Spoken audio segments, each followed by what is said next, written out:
happens is you have these insecure browsers, a problem becomes known, you have things like NoScript added on, or let's say the early days, the anti-phishing toolbars by Netcraft, eBay. Only later do they get integrated as core features in the browsers 5 years after the type of attack becomes well known. Same thing is happening in NoScript right now. NoScript has a bunch of anti-cross-site scripting stuff. The features themselves are now showing up in IE8 now. Not a whole lot of market share, but they're showing up. At some point forward, we will get some other features in there to secure the browser against attacks that we had 5 years ago. That's the problem out there. So what's going to happen is we're going to continue to have these, let's say, insecure products that we have to put security add-ons on, that when they get a large enough user share, then they'll put them in the main browser. It's not a happy place, but it is where we are. So my advice, if you want to surf with a popular web browser, you're going to have to put every single security add-on you can find on it to protect yourself. If you want to, like, let's say what I do for my parents, if you want to keep them from getting hacked, I install rather obscure browsers for them, the ones with very little market share, the ones that aren't targeted. It's not really going to help them against clickjacking, but it will help them against all the other, memory-based stack allocation issues. We're running up on 12 minutes of time, so I'll wrap it up here. So web security is it's a broad topic. It's very complicated. There's people that specialize in the security of the website, secure software development, and there's a whole other set of people out there that focus on browser security. But unless we can get our arms around both of these, it's not going to make, this stuff is going to continue to happen. Our browser security is probably no less than 5 years behind the new eras of attack. So I just wanted to bring that forward, share with you what I know, and hopefully this presentation has given you that and show you a little bit about what's possible out there. How much time do we have left for questions? 13 minutes? That's probably enough. Hopefully there's questions, otherwise we're going to end very early. And questions, please. Nobody wants to go first? No questions at all. Oh, okay, good. Willing person. I'll go first. So I guess my question would be, what would you have the browsers do? What would I have browsers do? Wish list.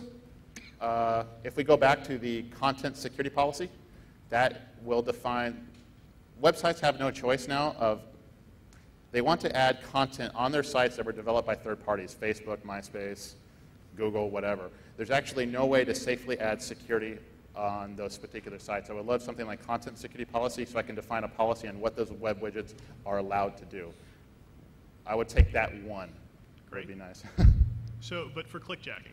Oh, for clickjacking in general? I've seen some very nice ideas. I don't know about clickjacking, to be plainly honest with you. I don't know about clickjacking at all. I've seen some nice ideas that will generally break the web. Good question. Don't know. Sorry. Okay.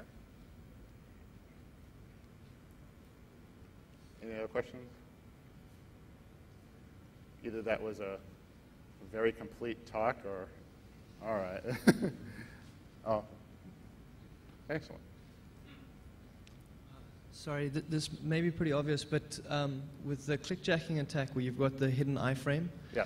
The user obviously can't click on the element that's behind that, right? They actually want to click on, yeah, what's behind the iframe, correct? Right, but they won't be. They won't be able to. Yeah, so the functionality of the site would be broken at that point. I'm sorry, one more time? The functionality of the site would be broken at that point. Oh, if the bad guy wanted to make it seamless, they can tell the XY coordinates of what the user intended to click on and manufacture that request and redirect them off if they wanted to after the initial click. They could do that to make it a little bit more seamless.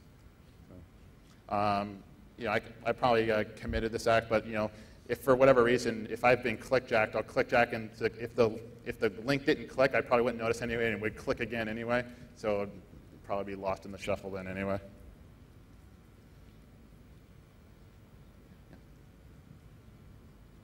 Now we're rolling. All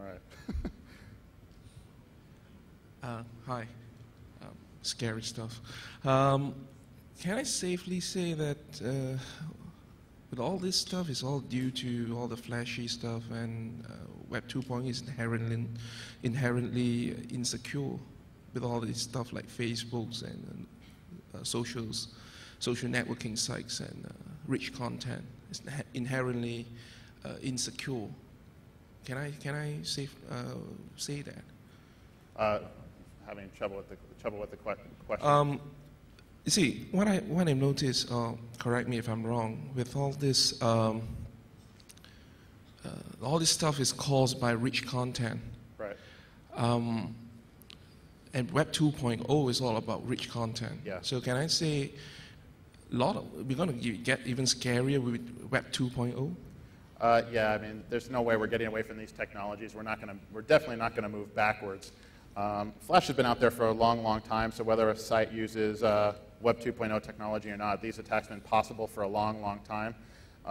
It's perhaps possible that Robert Hansen and myself weren't the smartest guys around, and other people found these out a long time ago and generated their own personal and private social networks, complete with your picture. But we're going to see this more and more. The web is becoming, it's kind of cliche, but it is coming a platform, and people are wanting to make apps that go on top of your iPhone. You know, it's just just JavaScript.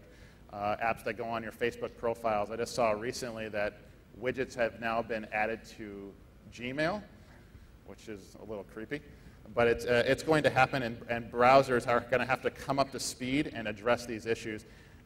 Perhaps they won't. Just like everything else in security, we'll wait for them for a big outbreak to occur, and then we'll deal with it later, and everybody will have to recode and rejigger things and upgrade. So maybe we're waiting for something really bad to happen, which tends to be how we deal with things in security.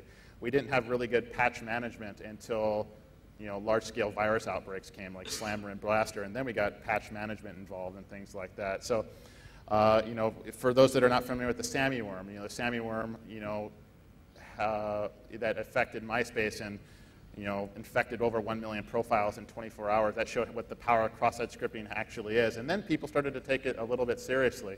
So maybe we'll see the next outbreak of this stuff where people's privacy is severely and seriously violated, and then we'll do something about it, and maybe not till then.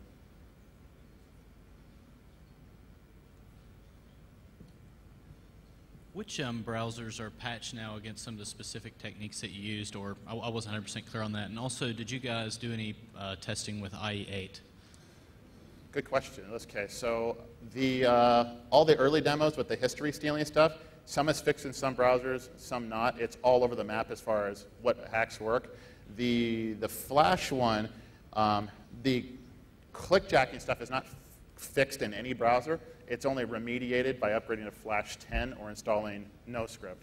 So all the clickjacking stuff is primarily still there. And your second question was, what was again? I was just curious if you guys did any research with Internet Explorer 8. Oh, IE8. We were messing around with IE8, and we did find some other vulnerabilities that carried the attack further. I can't describe what they were, because I don't know if they patched it or not. But this should work. I couldn't tell you with absolute certainty, but it all should work fine, provided there's Flash installed. We didn't test on Google Chrome either. I mean, if it used Flash, it should technically work if you can make the Flash player transparent. So. Any other questions? All right.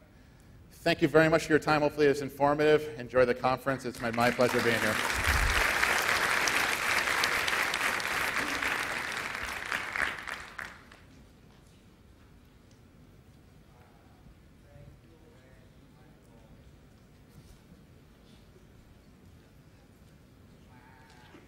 Thank you very much, Mr. Jeremiah Grossman.